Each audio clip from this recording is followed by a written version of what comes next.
my broadcast. Good morning. Today is the 21st day of Tishrei, Hoshana Rabbah, and the 6th of October. It's the last day of Sukkot, and here in the land of Israel we're going to be starting Shmini Atzeret, the 8th day, which we said is in some respects a separate holiday, in some respects it's a continuation. The most important part of the continuation is the joy. The joy that we had all 7 days continues and actually intensifies to the highest level on the 8th day. The sacrifices in the temple were of a completely different nature, while during the 7 days of Sukkot we, amongst other things, brought 70 oxen representing the 70 nations of the world, and this was a time of praying for everyone, so that everyone would have a good year, and of course a good year would mean that they would also come to recognize the importance of the Torah and the importance of serving one God and so on. But then on the 8th day, there's a famous saying in the Talmud that the 8th day is like the after party. In a certain sense, it's an after party. And only the ones who are involved are invited. It's like any after party of any event that happens. And so God says to the Jewish people, says, this whole time we were dedicated to the entire world. The point of Sukkot is to host everyone in Jerusalem. But now I want to have just one day with you alone. And that is what that day means in the Torah. It's a day of coming back together with God in solitary, just us and Him. And this day was also chosen to be the day on which we complete the cycle of reading the Torah in public. And I don't know if you've ever seen this, that when somebody, I've never seen this, that somebody finishes reading the collected works of Aristotle, he has a big party. Never seen anything like that. I've never seen anyone do that when they finish Shakespeare's works.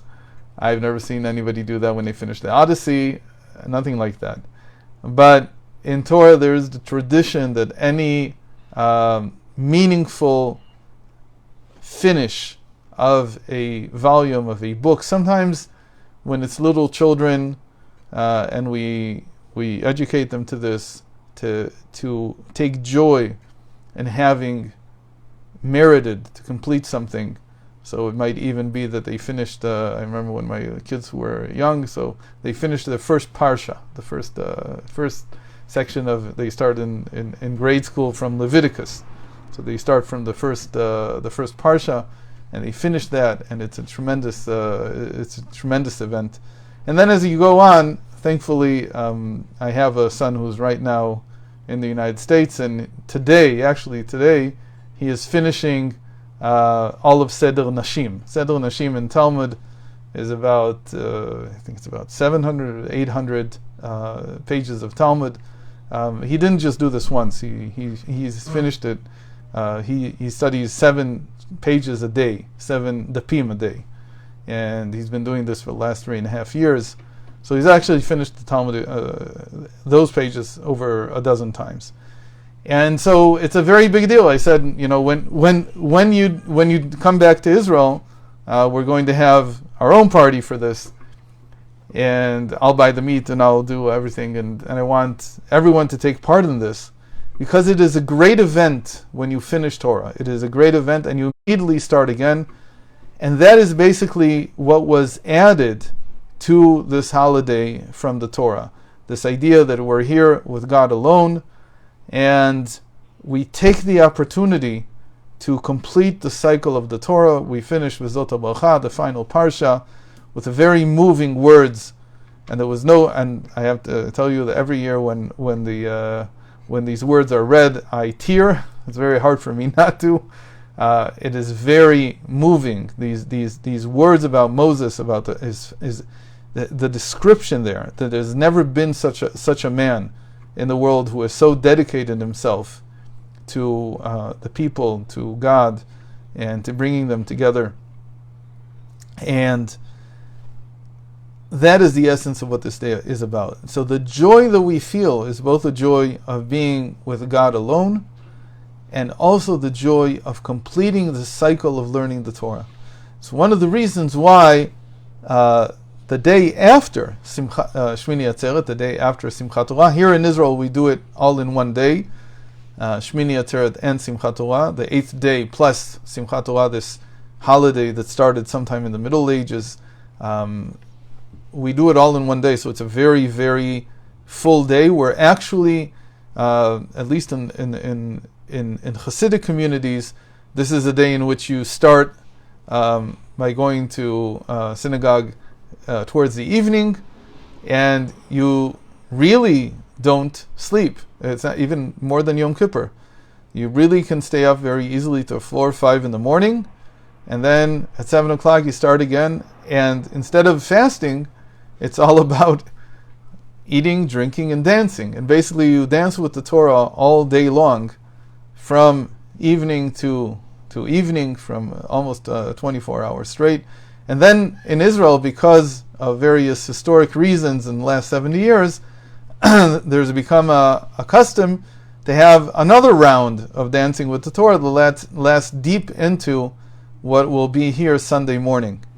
There are places that keep going until about 6 a.m., so it turns out to be 36 hours or so of dancing with the Torah. And this is all the joy of every man, because a lot of us don't have the ability to study more difficult books. So the joy that we take in the Torah is the fact that as a collective, we've finished the cycle. We've read through the entire 5 books of Moses. Because of this, there is a very important minhag, custom, that anyone who for some reason missed one of the readings makes it up during these 24 hours. You basically read the book, the parashot that you may have missed, or for various reasons. And so this is a saying still from the sages, that Lo'olam yashlim adam parashotav im hatzibur, a person should always complete the Torah together with the collective, with the public, with the commune. And again, this is one of the greatest joys that's hard to explain, but it's so great, again, that it's considered to be the highest joy of the entire year. It's even higher than Purim. Purim is usually considered to be the highest level of joy, and Simchas Torah is even higher. What this means is that by many people, it looks like Purim. They also drink a lot. Of course, you don't have to do that. You don't have to have alcohol in order to have joy, but this is a custom that a lot of people have, because the joy there is a level of joy that we don't have anywhere else during the year. Because of this also, the day after Simchat Torah, which again I began saying this before, which is Sunday here in the land of Israel, is the best day of the year to start something new. It's the best day of the year. You finish the cycle of the Torah. It's the best day of the year to start some kind of new learning. It can be any book that a person takes, any book of Torah, and then hopefully complete it and take upon yourself the decision that when I complete it, I'll invite friends over. You don't have to have a big, loud party. You have to note it with friends. You have to make some reference to it with friends, with other people. And I cannot tell you how much encouragement and how much energy this gives. So on Simchas Torah we get energy for the rest of the year, for all the learning of the year, everything that's going to happen in the next 12 months, this year for 13 months. It fuels everything. And so if you take that energy and you convert it on Sunday morning in Israel, or on Monday morning outside the land of Israel, you convert it into opening a book. You select a book maybe today even, or you select it later, and you take this book and you decide that this is what I'm going to be learning, and you learn it from cover to cover. It's very important to finish something cover to cover. When it's Torah, there's always value to every single page. Other things, sometimes you want to skip, you want to this, you want to that. You take a book of Mishnah. Mishnah is easy. There's Art Scroll. There's Steinsaltz. There's anything that you want. You take one tractate of Talmud. I have a friend now who I started learning with in the summer. It was more like Pesach, before last Pesach, 7 months ago, and he had no learning. He knew nothing at all. And Baruch Hashem, he called me up. We started 7 months ago. He called me up yesterday and told me I'm making a siyum on tractate Brachot. He finished the whole tractate. He read it in English. He didn't do it in Hebrew. He doesn't need to today. You have everything even online. The decision to come and take this joy, take this energy, and convert it into learning is probably the most important decision that a person can take. And I'm not saying that I'm different. I'm also encouraging myself to do the same thing on Sunday morning, to begin something new that I haven't learned yet, or maybe something that I have learned already and learn it again.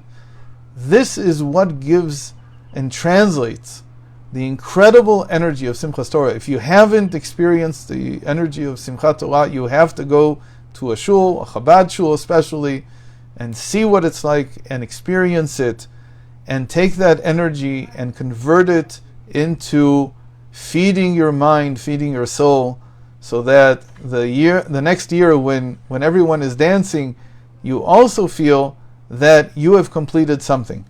Now, the little that I can take upon myself here, in front of everybody who's watching, is to say that I hope I'm dedicated to trying to continue every week going over the Parsha of the week, like we've done from about 6 months ago. I think we started about 6 months ago, sometime in April, if I'm not mistaken. And hopefully sometime in the middle of the year, I'll check exactly where we started. We'll have a siyum also. We'll have a little Simchat Torah also of our own. And God willing, be able to complete a full cycle of the entire Torah with these explanations. And when the time comes, God gives us good health and the ability, then we'll start a new book.